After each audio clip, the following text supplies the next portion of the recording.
and eloquence as they face the challenging question prepared for them.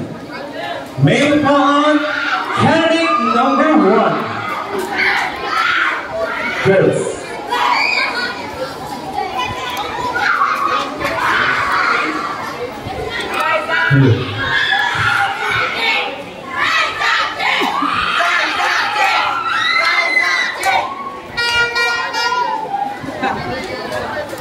Okay, how are you, candidate number 1? Kamusta?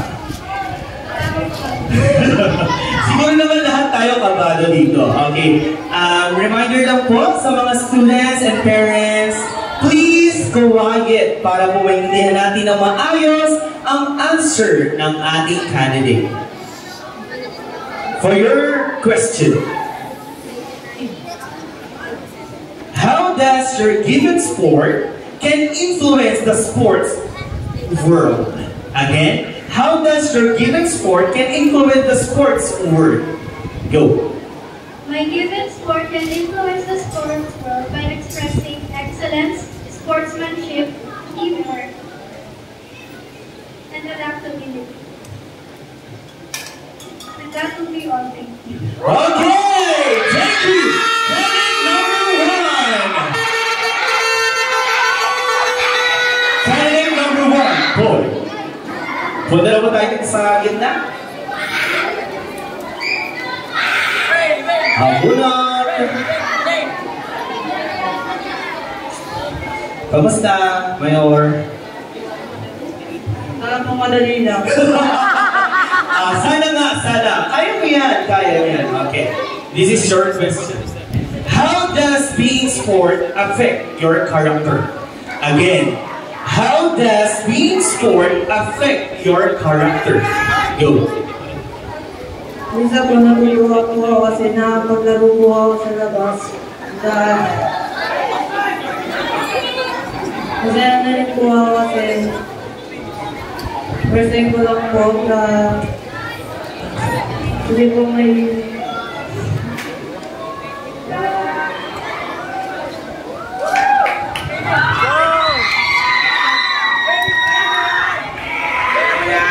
sabi ko po maging active po yung katawan ko at maging energized po.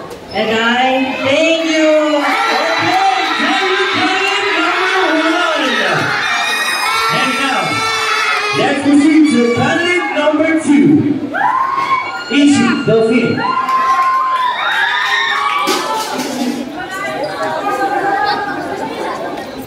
Hold on. But before that, kamusta, Ishi? Okay pa naman daw po siya, kalma lang po, grade 9. Okay, this is your question. How can you promote the national sports in our school? Again, how can you promote the national sports in our school? Go. I can promote our national sports in our school in a way of encouraging students to understand the history of our national sports and make them fully understand the importance that it gives in our country. And I also think that having them know the importance of this national sport can make them be proud of it too. And I thank you! Okay, thank you. Candidate number 2. Okay, candidate number 2, Alexander Loreto. Akin na muna yan sa ano, baka naman mapana po kami. Akin na yan, ito muna yan. Okay, put muna.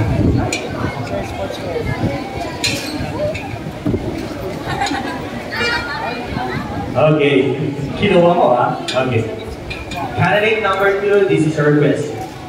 If you were given the chance to talk to the word human race, what would you say about sports? Again, if you were given a chance to talk to the whole human race, what would you say about sports? Go. If I were to talk to the whole human race, I would say that sports is a very beneficial activity. It boosts your physical and mental health. Physically, by making you physically strong and capable to do anything. While mentally, to teach you discipline and self-care. And I thank you. Okay, thank you. Candidate number 2. Now, let's go on. Let's go on. Candidate number 3. MJ Rebello from grade 12. Okay, bulat po muna tayo. Bulat.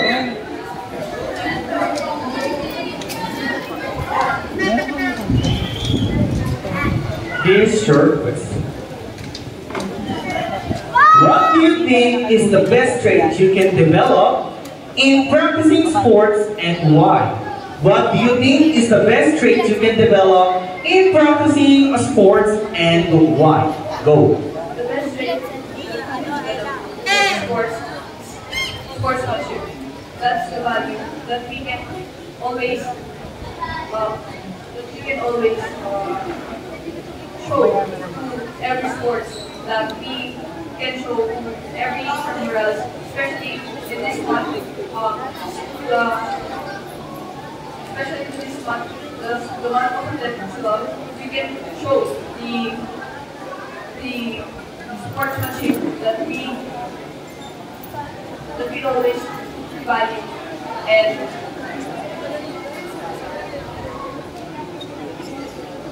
that we can value and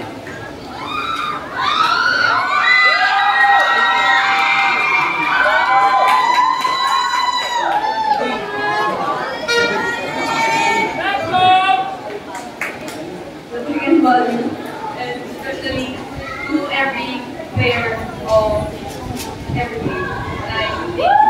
Thank you, candidate number 3. Let's go on, candidate number 3, Jared Ocampo. Grade 2.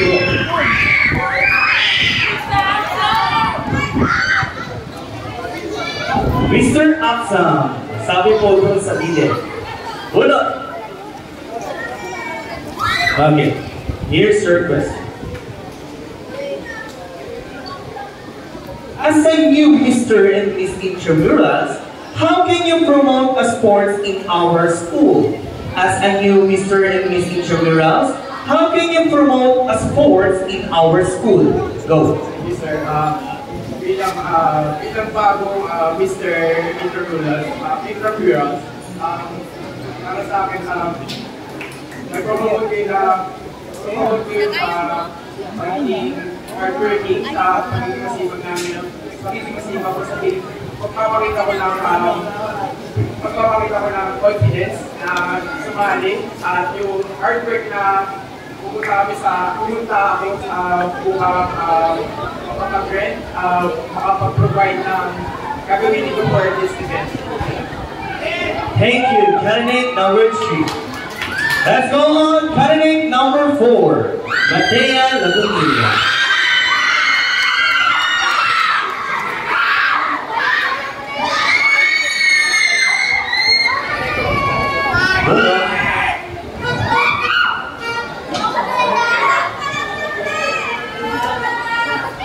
Here's your question. What impact does events such as intramurals give you as a student? Again, what impact does events such as intramurals give you as a student? Go. Thank you for that. I believe that intramurals is not only a part of the school year or an event in the school year that provides players with a chance to play their game or to excel in different activities. It's a chance for the students to work together, see themselves more than just students of a school, and see themselves more as friends, and see that even if they did not meet in the four walls of classrooms, that they will be working together no matter what goes on. Aside from that, it also teaches us how to accept our mistakes and how to accept that sometimes we are winners and we are not winners, and sometimes we can win with hard work and with the right motivation, believing that we can do things on our own and with other people. Aside from that, I believe that this is for people to excel not only in their respective teams but also to show other people that they can work together. Excellent. Thank you. Okay, thank you, candidate number number 4, Mateo Lagunia. Okay, let's go on to Rapelo.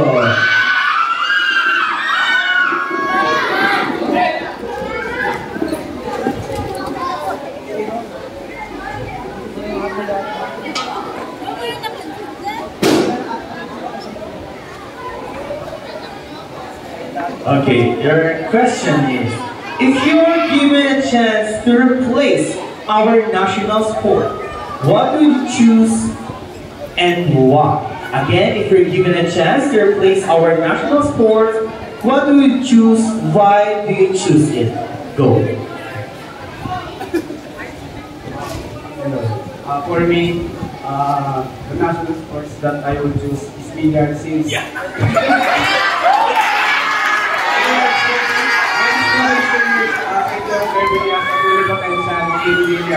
so they can showcase their skills and we need to support them. And many Filipinos love billiards, not only in basketball, but billiards is only skills that Filipinos love. Thank you.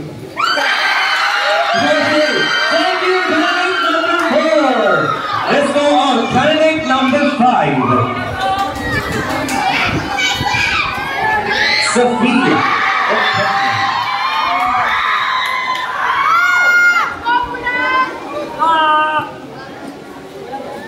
Your question is, why do you think basketball is the most popular sport among Filipinos? Again, why do you think basketball is the most popular sport among Filipinos? Go. Thank you for the wonderful question. Thank you for the wonderful question. Well, I think basketball is the most popular sport in the Philippines because there are so many people who play here as their hobby or as their sport because they are so motivated or very active by playing this sport. And also, playing basketball is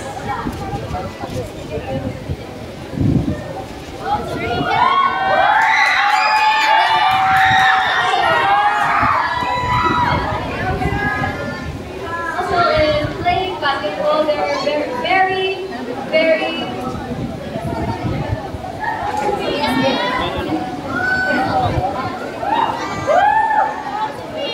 they're very active playing it, and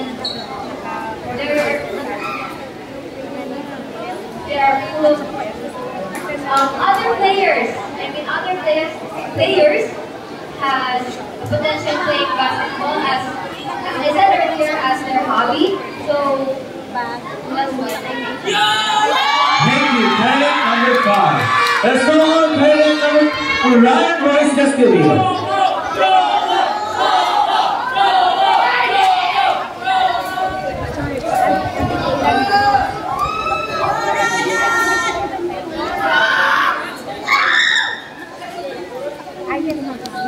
Here's your question. How does physical activity affects your both mental and physical health? Again, how does physical activity affects your both mental and physical health? Go. Para sa akin po, yung mga physical activities, ay improve nila yung physicality natin, pati yung mental health natin. Discipline and consistency sa isang sport and physical activity. Thank you. Thank you. Candidate number 5. Now let's go on. Candidate number 6, Alisa Panandamo.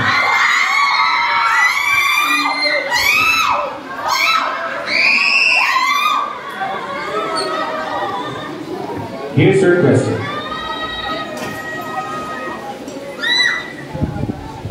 What character traits do we develop in sports? Again, what character traits do we develop in sports? Go. The character traits we develop in sports are we become a responsible student, having leadership skills, lively and healthy as an athletic person. Lastly, we can develop physical and mental inside and out. And I thank you! Thank you. Candidate number 6. number 6, Kian Del Rosario.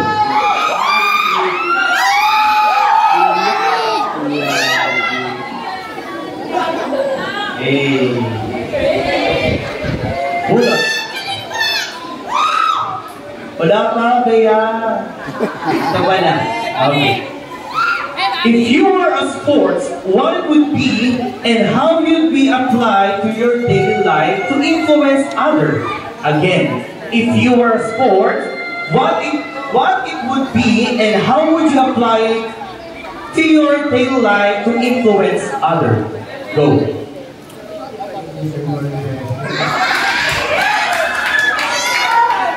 Yo. Para sport po, pipiliin ko po is martial arts. Una po, ma-apply ko po siya sa daily life bilang, let's say, self-defense po para sa atin. Hindi na po puro sa martial arts. Meron din po, let's say, mga activities po na sports. And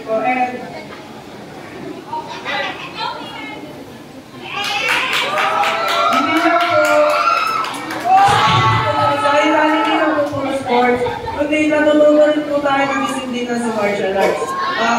Meron po iba't ibang martial arts na galing sa iba't ibang bansa, and bawat martial arts po na bawat martial arts po na na-invento is natutunan po tayo ng etiquette, discipline, and physically fit po tayo, and that's all. And thank you. Thank you. Candidate number 6. Let's go on. Candidate number 7. Jaimish Antonio.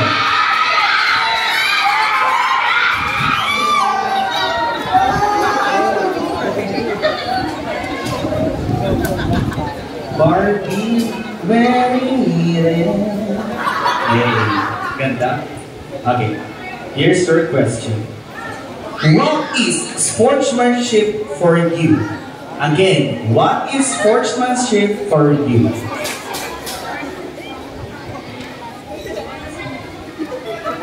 Hello. For me, yung sportsmanship is playing fair to your opponents and how you respect your opponents, judges, and referees. And Okay, thank you. Candidate number 7. Now let's hold on. Riley na galing now.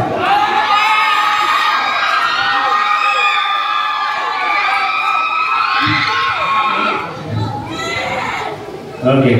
I love you, Riley. Ay, I love you daw. Okay.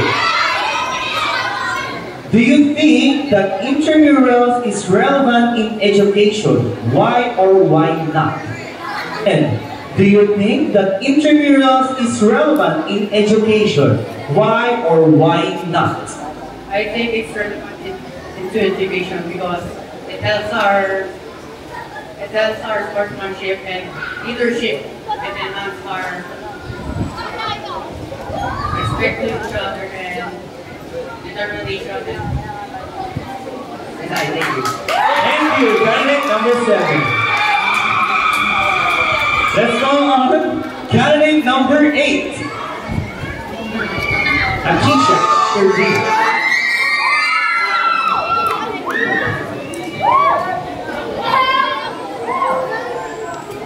Here's your question.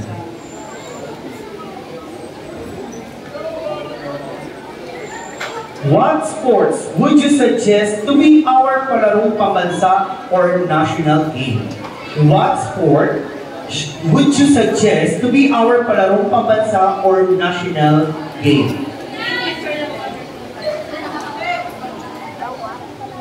For my own understanding of the question, I think that I would suggest armies, because armies can practice self-defense and it's mostly important, and it helps you gain to feel more alert in any situations. That's all. Thank you. Thank you, candidate number 8. Now let's call on candidate number 8, Miguel Enrico Libre.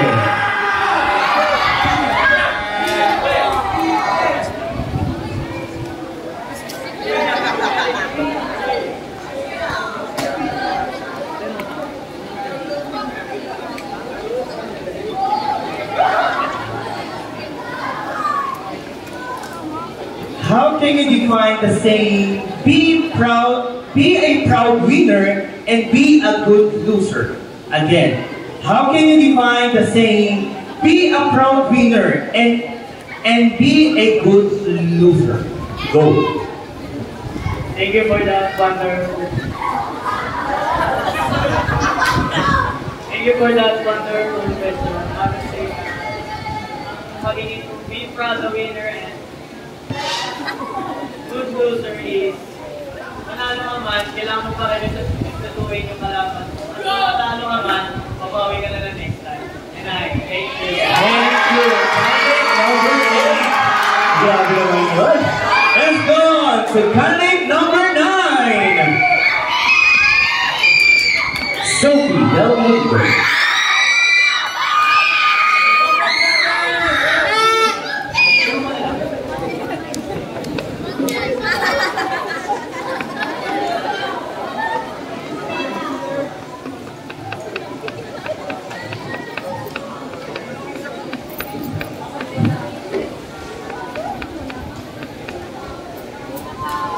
Your question. What is the essence of intramurals? Again, what is the essence of intramurals? Go. Thank you for that question. The essence of intramurals is for young executives to discover their full potential in sport, efficient use of our school resources, and provide skill-building opportunities for young executives. That is all. Thank you. Thank you. Number 9. Let's go on. Candidate number 9, Sean Mapan.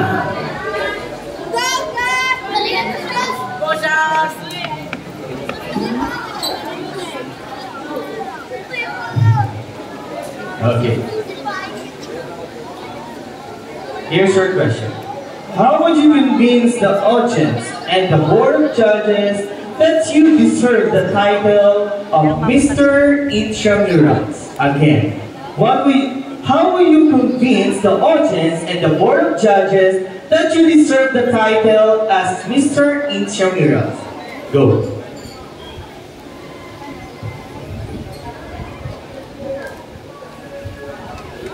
I will convince that. I will find out that yung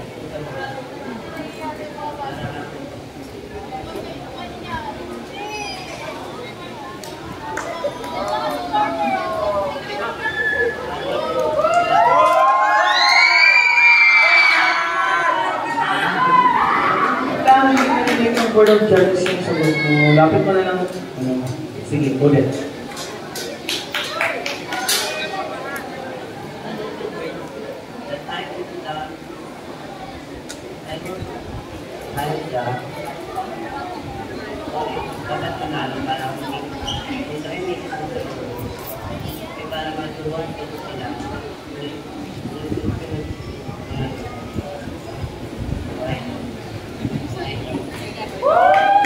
Thank you. Candidate number 9. Let's go on to our last candidate. Candidate number 10. Queenies Inaldo.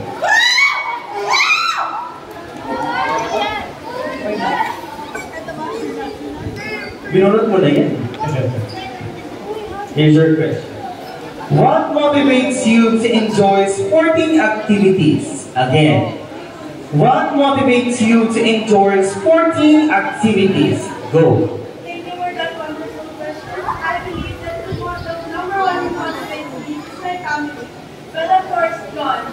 And I thank you. Thank you, candidate number 10. Hey, go. Last but not definitely not the least, candidate number 10, Zen Comments. Last question. Your last question is... Oh, ito na yung last question. Wala nang iba. How can you convince a person who has no interest in sports to join sporting activities? Again, how can you convince a person who has no interest in sports to join sporting activities? Go. Thank you.